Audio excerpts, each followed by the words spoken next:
दोस्तों नमस्कार। Focus academy के इस प्लेटफॉर्म पर आपका हार्दिक स्वागत, अभिनंदन, इस्तकबाल। दोस्तों आप सभी कैसे हो? उम्मीद करता हूँ आप सभी अच्छे होंगे। आज हम जिस टॉपिक पे बात करने जा रहे हैं वो है अरावली पर्वत श्रृंखला के अन्य पहाड़ियाँ और उसके बाद में उसके पूर्वी मैदान और दक्षिण पूर्वी पठारी प्रदेश पे चर्चा करते हैं। आओ दोस्तों।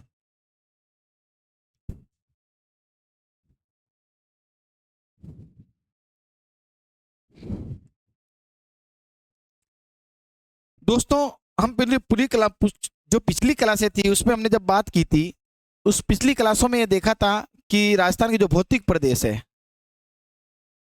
राजस्थान के जो भौतिक प्रदेश है उसके ऊपर अपन बात कर रहे थे। इस भौतिक प्रदेश को हमने ये कहा था मित्रों, चार भागों में बांटते हैं। पहला जो हमने ये कहा था कि यहाँ पे पश्चिमी रेतीला मैदान,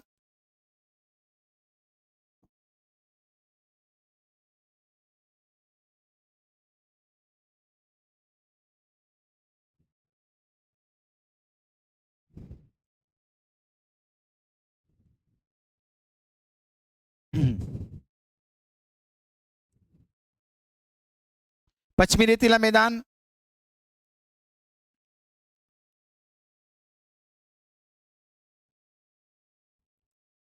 जो दूसरा भाग हमने कहा था मित्रों अरावली प्रदेश, अरावली प्रदेश। तीसरे भाग की बात की दोस्तों पूर्वी मैदान, और चौथा भाग था जो हमारा था दक्षिण पूर्वी पठारी प्रदेश, दक्षिण पूर्वी पठारी प्रदेश। जो हमारी पिछली क्लास हुई मित्रों, उन पिछली क्लासों में हमने पश्चिमी रेतीला मैदान पे चर्चा की है, अरावली के कुछ पहाड़ियां हैं, दर्रे हैं, पठार हैं, उन पे बात की है। आज हम पूर्वी मैदान और दक्षिण पूर्वी पठारी प्रदेश पे क्या करेंगे मित्रों? चर्चा करेंगे। जरा एक बार वापस रिवीजन मारते हैं। तो हमने ये कहा था कि जो पश्चिमी रेतीला मैदान है उसको दो भागों में बांटते हैं, महान भारतीय मरुस्थल, महान भारतीय मरुस्थल, महान भारतीय मरुस्थल, और दूसरा राजस्थान बांगर प्रदेश, राजस्थान बांगर प्रदेश, बांगर प्रदेश। या उसके बाद में हमने कहा था महान भारतीय मरुस्थल को भी दो भागों में बांटते हैं, मरुस्थली प्रदेश, मरुस्थली प्रदेश, और दूसरा बालू का स्तूप मुक्त प्रदेश, बालू का स्तूप मुक्त प्रदेश। और राजस्थान बांगर प्रदेश को हमने चार भागों में बांटा मित्रों। सबसे पहले हमने बात की थी गग्गर का मैदान, गग्गर का मैदान, शेखावटी प्रदेश, शेखावटी प्रदेश, फिर उसके बाद में नागौरी उच्च भूमि, नागौरी उच्च भूमि, और लास्ट में था लूणी बेसिन पे हमने चर्चा की थी मित्रों, लूणी बेसिन। देखो जरा, और फिर अपने बात किया था मित्रों अरावली प्रदेश के बारे में, अरावली की जो कंप्लीट जानकारी थी उसके ऊपर जानकारी ली थी। जरा एक बार बात करते हैं वापस। जो महान भारतीय मरुस्थल से जो राजस्थान बांगर प्रदेश है, अरावली प्रदेश है, पिछली क्लास का मैं छोटा सा रिवीजन लेता हूं।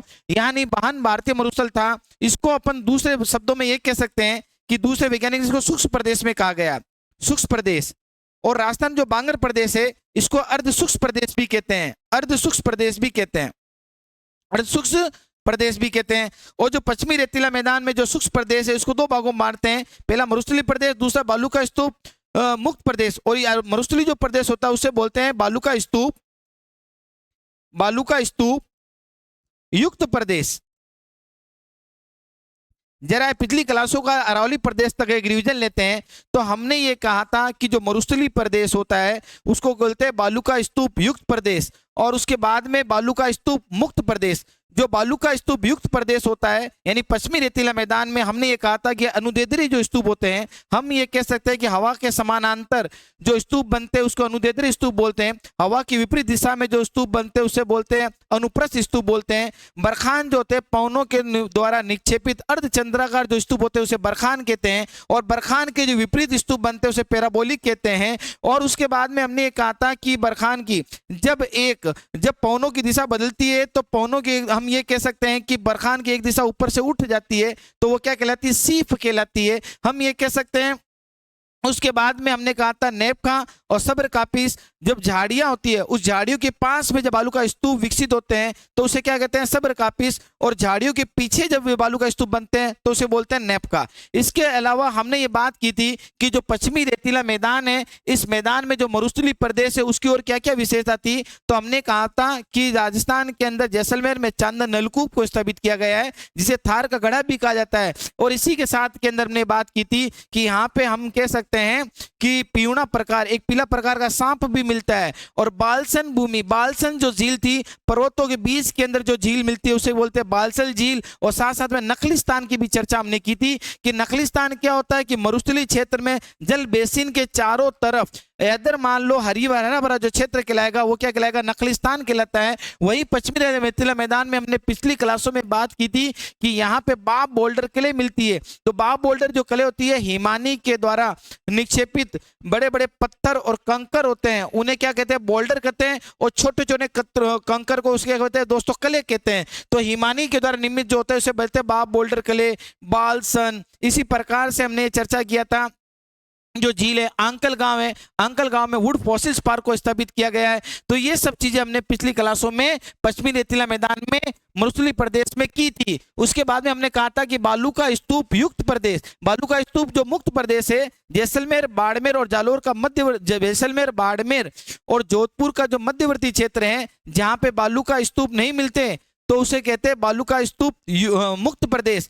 जो बालू का स्तूप मुक्त प्रदेश है वहां आखिर है क्या, तो हम ये कहेंगे वहां पे पथरीला मरुस्थल हममादा के कारण वहां पे बालू का स्तूप क्या मिलते हैं, नहीं मिलते, इसलिए बालू का स्तूप मुक्त प्रदेश उसको कहा गया है। फिर राजस्थान जो बांगर प्रदेश है, गग्गर के मैदान के बारे में बात किया था हमने कि हमने कहा था कि गंगानगर और हनुमानगढ़ के जो मैदान को गग्गर का मैदान कहते हैं। वही शेखावटी जो प्रदेश है, चूरू, झुन्नू, सीकर का जो प्रदेश कहलाता है वह शेखावटी प्रदेश कहलाता है।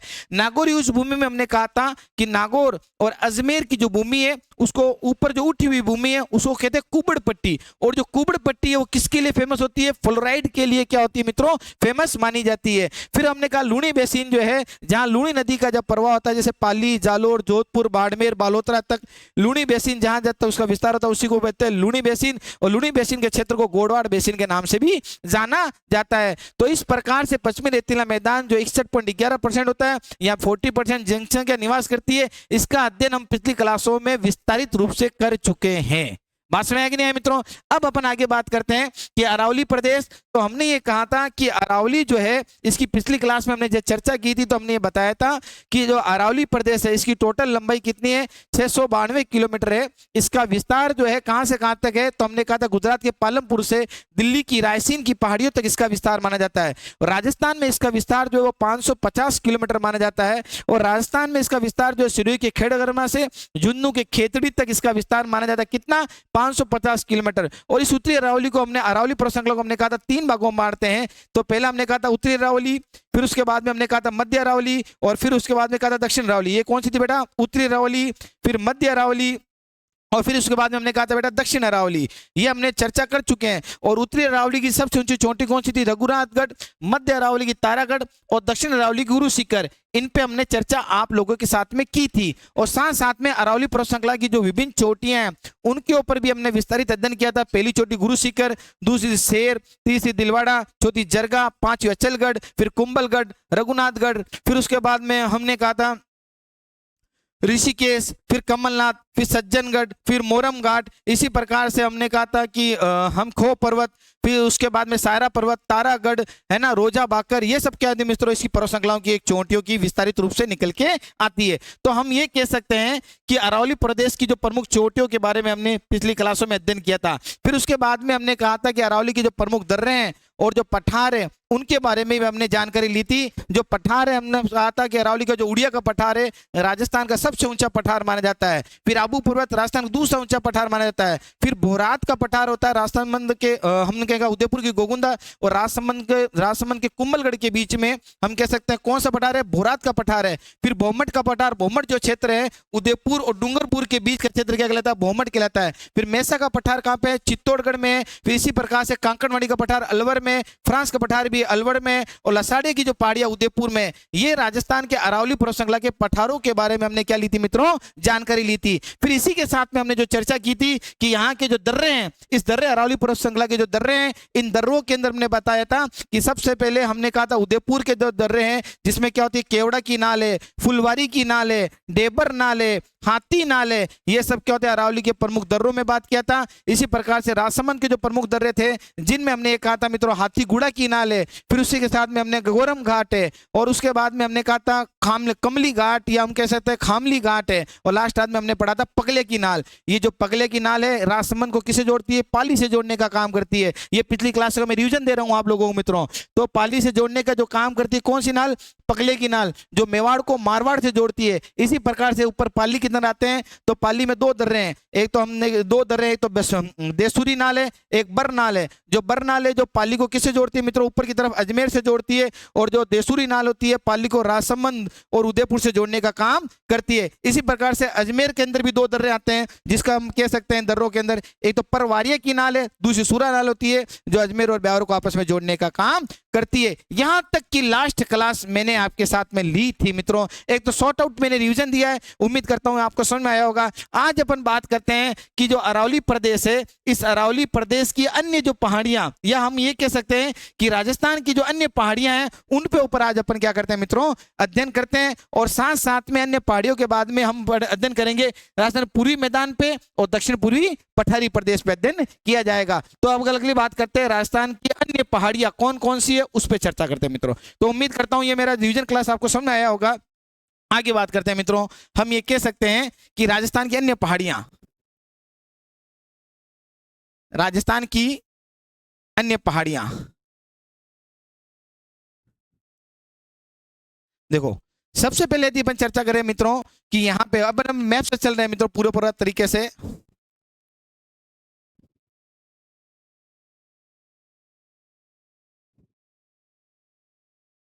देखो सबसे पहले यदि अपन बात करते हैं कि यहाँ पे जैसलमेर, जो जैसलमेर अलग अलग में इसी तरफ से जैसलमेर है, बाड़मेर है ना, फिर उसके बाद बाड़मेर है, फिर जालोर है, सिरोही है, उदयपुर है, डूंगरपुर है। इस जगह पे जितने भी जो पहाड़ियां अलग अलग उन पे चर्चा करते हैं। तो देखो ये अपन बात करते हैं मित्रों जैसलमेर में। देखो जैसलमेर में सबसे बड़ी पहाड़ी है वो है त्रिकुट की पहाड़ी। क्या बेटा, त्रिकुट की पहाड़ी, त्रिकुट की पहाड़ी। और यहाँ पे क्या मित्रों, सोनार का किला व्यवस्थित है। क्या बेटा, सोनार का किला। तो यहाँ पे अब अपन बात करते हैं, इस जगह पे आ जाते हैं, देखो यही जगह पे। तो यहाँ पे क्या था, त्रिकुट की पहाड़ी है। और यहाँ पे जोधपुर के पास में क्या था मित्रों, यदि अपन बात करते हैं तो चिड़िया टूक की पहाड़ी है। और यहाँ पे सीकर के बाद में हमने कहा त्रिकुट पर्वत है। तो त्रिकुट की पहाड़ी कहाँ पे यदि अपन बात करते हैं मित्रों, तो हम कहेंगे जैसलमेर के अंदर, जैसलमेर त्रिकुट की पहाड़ी है। और यहाँ पे सोनार किला, सोनार किला यहाँ पे फेमस है, सोनार किला अवस्थित है। फिर उसी के साथ में अपन आगे बात करेंगे इसके बारे में, तो चिड़िया टूक की पहाड़ी में और त्रिकुट पर्वत के बारे में ये भी बात करेंगे। तो त्रिकुट पर्वत कहाँ है मित्रों, त्रिकुट पर्वत, ये जो त्रिकुट पर्वत है ये कहाँ पे बेटा, करौली में।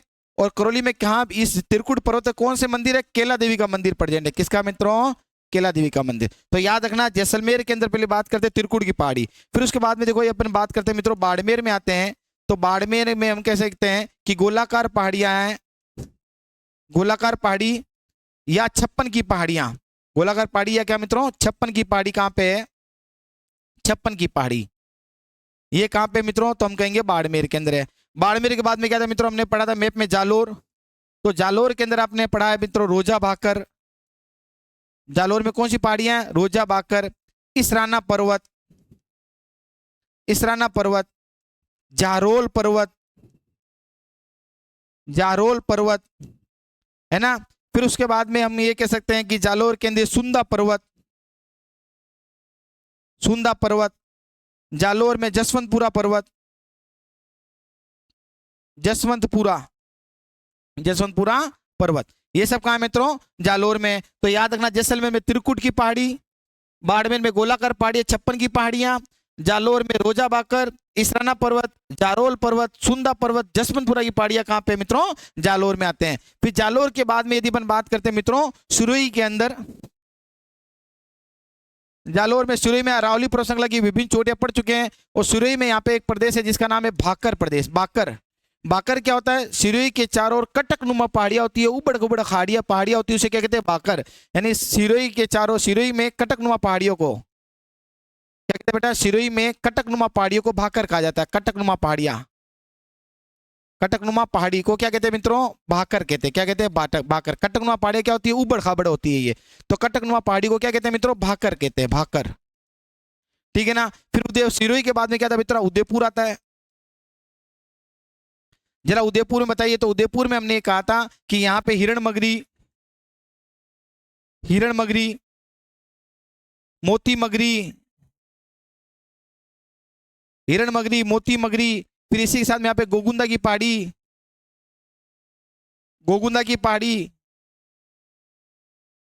बीछा मेड़ा की पहाड़ी, है ना। तो हम ये कैसा? हिरण मगरी, मोती मगरी, गोगुंदा की पहाड़ी, बीछा मेड़ा की पहाड़ी। और उदयपुर के अंदर यदि अपन बात करते हैं तो यहाँ पे अपन बात करें तो गिरवा पर्वत, गिरवा पहाड़ी। तो हम ये कह सकते हैं कि उदयपुर के चारों तस्तरीनुमा पहाड़ियों को क्या कहते हैं? गिरवा कहते हैं। उदयपुर के चारों तस्तरीनुमा पहाड़ियों को गिरवा कहते हैं। उदयपुर के चारों ओर तस्तरीनुमा पहाड़ियां, तस्तरीनुमा पहाड़ी को क्या कहते हैं? गिरवा प्रदेश कहते हैं। तो याद रखना मित्रों। तो उदयपुर में हिरण मगरी, मोती मगरी, गोगुंदा की पहाड़ी, बीछा मेड़ा की पहाड़ी, गिरवा की पहाड़ियां, ये सब किधर मिलती है मित्रों? उदयपुर में मिलती है। तो याद रखना उदयपुर में, आगे अपन ने पिछली क्लास में पढ़ चुके हैं कि पठारी रूप में लसाड़े की पहाड़ियां भी कहाँ मिलती है? उदयपुर में मिलती है। तो हिरण मगरी, मोती मगरी, गोगुंदा, बीछा मेड़ा, गिरवा, ये सब किधर मिलती है मित्रों? उदयपुर में मिलती है। बात क्लियर हुआ कि नहीं हुआ यहाँ पे मेरी बात? और भी जो अरावली की जो पहाड़ियां थी उसके ऊपर हमने चर्चा कर ली थी आपसे पिछली क्लास में। अब आगे बात करते हैं उदयपुर के बाद में। आओ जरा हम ये कह सकते हैं राजसमंद के अंदर जो राजसमंद है, इस राजसमंद के अंदर हमने कहा बिजराल पर्वत, राजसमंद बिजराल पर्वत। राजसमंद में हमने कहा कि खमनोर की पहाड़ी, और उसके बाद में हमने कहा दोस्तों दिवेर की पहाड़ियां। क्या होती है? दिवेर की पहाड़ी।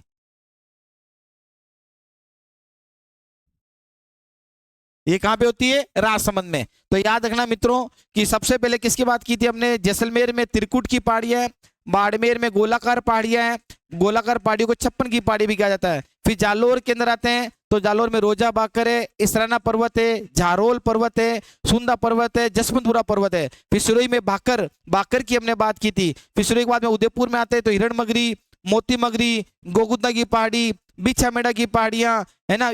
बीछा मेड़े की पहाड़ियां, साथ साथ में हमने लसाड़िया पहाड़ियां, गिरवा प्रदेश, ये सब क्या मिलती है? उदयपुर में मिलती है। उदयपुर के बाद में हमने राजसमंद में बात किया तो बिजराल पर्वत, खमनोर की पहाड़ी, दिवेर की पहाड़ी। फिर राजसमंद के ऊपर की तरफ आते हैं तो दोस्तों आता है पाली।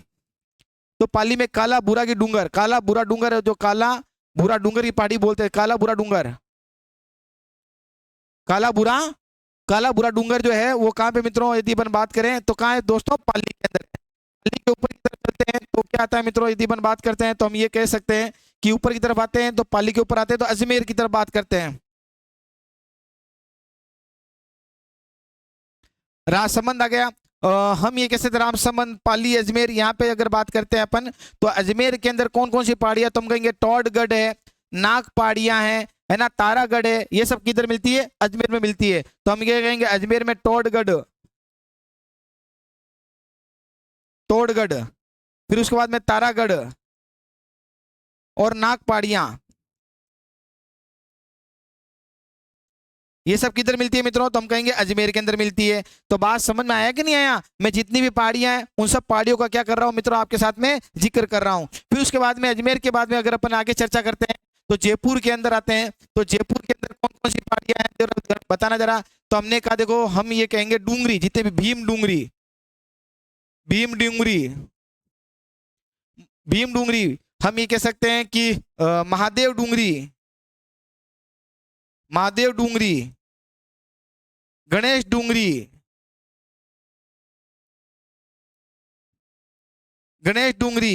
बेराट की पहाड़ियां, है ना। यहाँ पे ईगल की पहाड़ी, ईगल की पहाड़ी पर कौन सा? चिल का टिल्ला भी कहते हैं उसको। क्या कहते हैं? चिल का टिल्ला। तो याद रखना यहाँ पे भीम डूंगरी, महादेव डूंगरी, गणेश डूंगरी, बेराट की पहाड़ियां, ईगल की पहाड़ियां, सेवर की पहाड़ियां, सेवर की पहाड़ियां, सेवर की पहाड़ियां, तो ये सब किधर आती है मित्रों? जयपुर में आती है। तो जरा बताओ, भीम की डूंगरी, महादेव डूंगरी, गणेश डूंगरी, है ना, साथ साथ में हम कह सकते हैं कि बेराट की पहाड़ियां, ईगल की पहाड़ियां, सेवर की पहाड़ियां, ये सब किधर आती है मित्रों? जयपुर में आती है। मुख्य मुख्य में जब आपसे बातें कर रहा हूं इस प्रकार से, जयपुर के बाद में ऊपर की तरफ आते हैं तो अलवर पे चर्चा करो मित्रों। जरा हम ये कह सकते हैं अलवर के अंदर जो अलवर में कौन कौन सी पहाड़ियां मिलती है, तो हमने कहा उदयनाथ पर्वत, उदयनाथ पर्वत, हर्ष पर्वत, उदयनाथ पर्वत, हर्षनाथ पर्वत, हर्षनाथ पर्वत, बेराज पर्वत, और उसके बाद में यदि हम बात करते हैं तो उदयनाथ, हर्षनाथ, बेराज पर्वत, बिलाली पर्वत, बिलाली पहाड़ी या बिलाली पर्वत, ये सब किधर मिलता है मित्रों? तो अलवर में मिलता है। इसी प्रकार से सीकर, अलवर से पहले एक और आता था सीकर, तो सीकर में कौन कौन सी? तो हमने कहा खंडेला की पहाड़ियां, खंडेला की पहाड़ी। इसी के साथ में यदि हम बात करते हैं खंडेला की पहाड़ियां, सीकर में हर्ष पर्वत, हर्ष पर्वत सीकर, तो सीकर में हर्ष पर्वत, सीकर, मालखेत, मालखेत की पहाड़ियां, तो खंडेला की पहाड़ियां, हर्ष पर्वत, सीकर, मालखेत की पहाड़ी, ये सब कहाँ मिलती है मित्रों? सीकर में मिलती है।